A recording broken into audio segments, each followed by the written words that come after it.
Saludos y bienvenidos a este su programa. Hablemos de salud con los doctores Elvis González y Cleudis Angulo, la excelencia de la medicina. Tal, ¿cómo les va, doctores? Tenemos un máster que vale oro. ¿Cómo les va? ¿Cómo les ha ido esta semana? Todo bien, con excepción de los movimientos que estamos viendo, el tránsito sumamente congestionado en las calles y a la espera de las medidas que va a tomar el gobierno. Sí, a la espera del gobierno.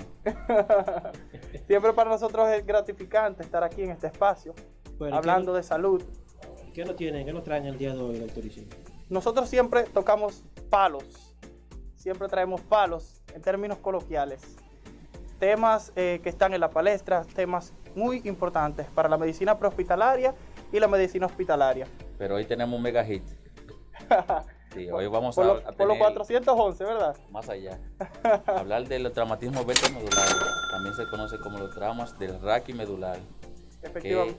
Que debemos conocer de eso en el área prehospitalaria y qué vamos a hacer dentro del hospital. Y que la población en general debe conocer de eso. Sí, exacto, quisimos abordar este tema para todas las personas que nos están siguiendo en cada una de las entregas de esta sección de Hablemos de Salud.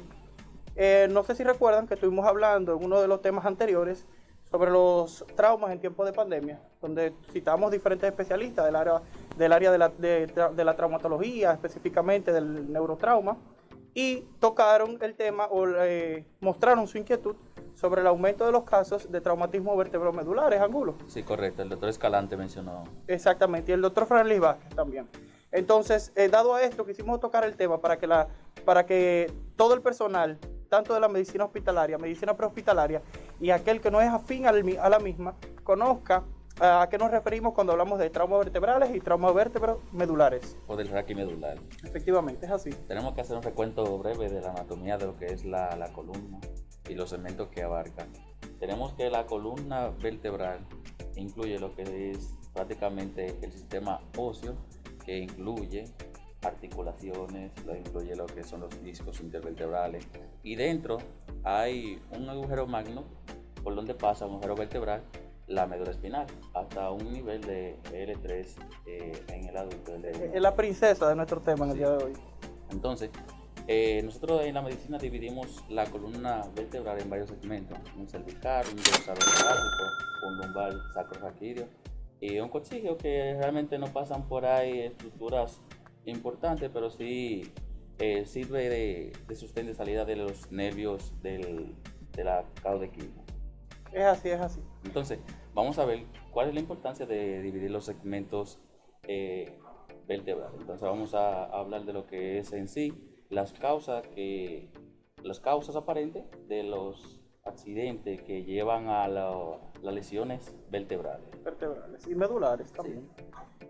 Tenemos que para tener un concepto claro, algo un poquito simple y llano para que todos nos puedan entender de manera correcta, y es que para el estudio de lo que es el sistema esquelético fue dividido en dos: un esqueleto que es apendicular y otro axial. Cuando hablamos del apendicular, estaríamos hablando de los huesos que constituyen los miembros superiores, los miembros inferiores, la cintura pélvica y la cintura escapular.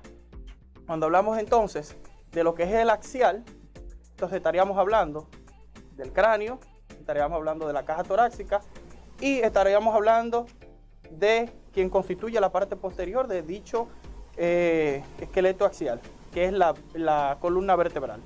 Dicha columna vertebral que está constituido por un conjunto de piezas óseas que se conocen como vértebras, divididas una entre otras mediante un cartílago, que es el cartílago intervertebral, y que desarrolla funciones que son sumamente importantes, como por ejemplo permite la bipedestación, nos mantiene, favorece la estabilidad, mantiene nuestro centro de gravedad, pero también de la misma manera, además de que permite el desplazamiento, como le comenté, y la bipedestación, también sirve de protección a la que comentamos que era la princesa de nuestro tema, que es la médula espinal, que se encuentra alojada dentro de lo que es el foramen, el conducto intervertebral. Es así, alojada dentro del mismo, y las vértebras o la columna vertebral en sí sirven como protección para la misma. Sí, correcto. Entonces, ya que hablamos de eso, vamos a hablar de cuáles son las causas que inciden en dichos traumas. Tenemos que principalmente los accidentes de vehículos de motor de dos ruedas son los causantes principales en los países no industrializados, o sea, en países como el nuestro, República Dominicana. Por eso, Haití, de manera coloquial, dicen que esa es la manera en que los chinos, los japoneses, todos se ellos... vengan de Latinoamérica. Exactamente. Correcto. Entonces, no quitamos también las agresiones físicas y las lesiones deportivas. También los traumas laborales son de las causas principales dentro de lo que es las injurias de la médula espinal, el traumatismo Medular. Tenemos que, además de, es importante tocar con respecto a que no menos importante, pero la población bien pequeñita, los infantes, también se ven involucrados en dichos casos, aunque es menos frecuente que el mismo. Es un 5% generalmente se presenta en niños, teniendo pendiente que fundamentalmente en los niños la parte de la columna más afectada es las lesiones que están asociadas a lo que es la columna cervical, la Sí. porción cervical de la columna vertebral. No solamente en los niños, sino la lesión más frecuente en el segmento es la parte cervical, en hombres y mujeres. También tenemos que destacar que la población más afectada son masculinos de 20 a 35 años de edad. Y dice el último estudio de la Universidad de Columbia que la parte más afectada son de 20 a 30 personas por millón por año. Pero yo creo que aquí excedemos los 20 a 30 por millón por año. Porque realmente en un mes, en cualquier hospital de neurotraumatología, se atienden hasta un año, se atienden hasta 50 traumatismos ventromedulares. Y también te hablaba de que el segmento más afectado es la columna cervical, aunque realmente se visualiza mucho lo que son los traumatismos ventromedulares de la región lumbar. Pero en menores de 9 años, de 9 años, la principal, los traumas vertebromedulares, si lo ponemos en orden de aparición en cuanto a frecuencia, estaría primero la región cervical, con 47%, efectivamente, luego la región dorsal con un 31%, y la región lumbar, que son con un 25%. las tres primeras porciones que están más relacionadas con los traumatismos vertebromedulares en los casos, por ejemplo, de menores de 9 años de edad. Sí, es correcto. Entonces, vamos a enfocarnos ahora a lo que sería la atención del personal prehospitalario en estos pacientes, porque es muy importante. Es un tema Sí, preocupante. Es un ¿cómo tema nosotros- hasta me estoy organizando, ya que tocaste Sí, eso. pero déjame Para- dar una idea. En el ámbito hospitalario, uno tiene diversos métodos para diagnosticar un traumatismo vertebral aparte de la clínica del paciente. O sea, los métodos de apoyo son la radiografía cervical, los dorsal, lumbar. Pero ¿qué pasa? Tenemos la tomografía, la resonancia. Pero ¿Qué dentro de lo que es pasa? ¿Qué prehospitalario, pasa exactamente? ¿Qué pasa a nivel prehospitalario? realmente ya es por epidemiología que uno debe asociar las cosas. Se dice que un 33% de los pacientes con trauma craneoencefálico desarrollan alguna afección de la columna cervical, un 33%. O sea, de 33 personas, de 100 personas que choquen, 33 tienen una afección probabilidad de alguna. tener- No tiene que ser una fractura en sí, puede ser un siguiente cervical, Una luxación. una subluxación, pero que sí. Incluso el ABCD del trauma incluyó Contempla la inmovilización de la columna cervical dentro de los primeros acápites. ¿Por qué? Por la malutilización que se recibía por parte del personal de sanidad y por el personal lego de la medicina a estos pacientes. Entonces, cuando llegaban al centro hospitalario, el paciente ya estaba haciendo un shock medular o tenía ya algún daño irreparable. Esto quiere decir, con lo que está comentando el doctor Angulo, que es sumamente importante, es un tema muy preocupante.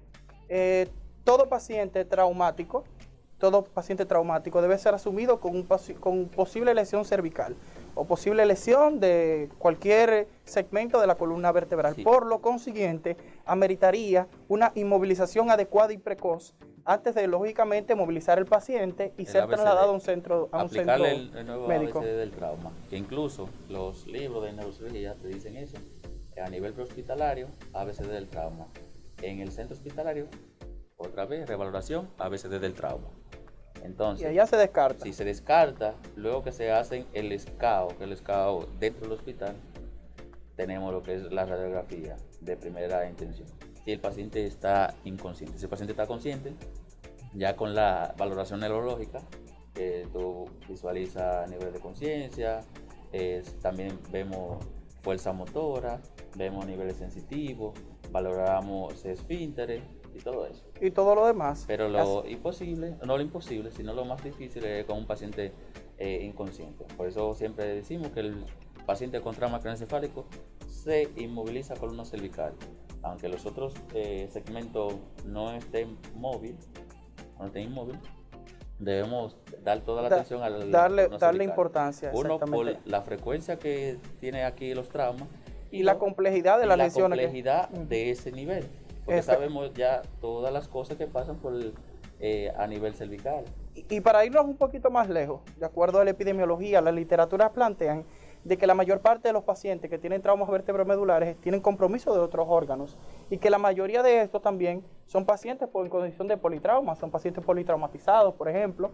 Por lo consiguiente es un tema muy importante que conozcamos todo el personal de medicina prehospitalaria, de la medicina hospitalaria y aquel personal o aquella persona que no forma parte del sistema, pero tenemos que, a veces vemos un familiar involucrado en una situación como tal, vemos una persona y tenemos la necesidad o el deseo de ayudarle y posiblemente queriendo ayudarle, lo que podemos hacer es agravar la situación al tratar de inmovilizar de manera inadecuada a un paciente en dichas condiciones por desconocimiento. En ese orden.